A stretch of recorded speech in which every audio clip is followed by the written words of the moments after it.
Hi guys, welcome to my channel.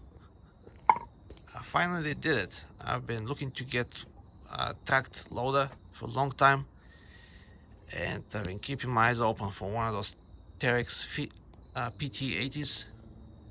And this is it. It's a 2010 machine with 3,300 hours on it. The machine is generally in good shape.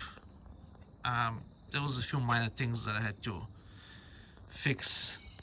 There was a problem with the lights, so I ended up replacing all 4 lights here. I put in LED lights. I'm also in the process of repainting the machine right now. So as far as the color goes, I do like the white and the black on the Terex, but I think I'm gonna go with the green Terex color. I don't know if you guys are familiar with the older machines. All the Terexes were painted that green color. The machine is in good shape. Nice bucket.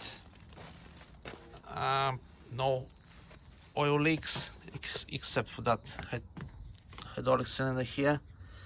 Looks like somebody's been messing with it.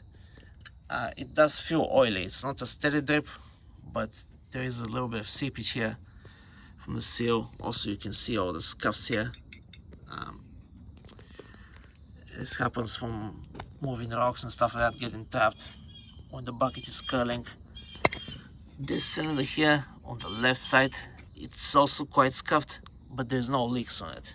So I think I'm just going to replace the right cylinder.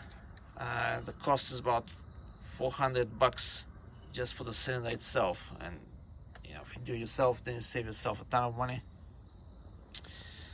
I did replace all the weather stripping here for the door, so that's all brand new stuff.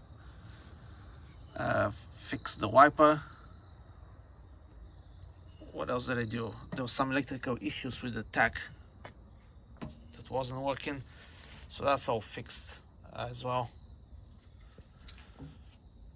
The engine, it's a very nice Perkins engine, 3.3 liter turbocharged diesel. I think it's rated at 89 horsepower. I can open the hood right now, but I'm gonna do that in a future video.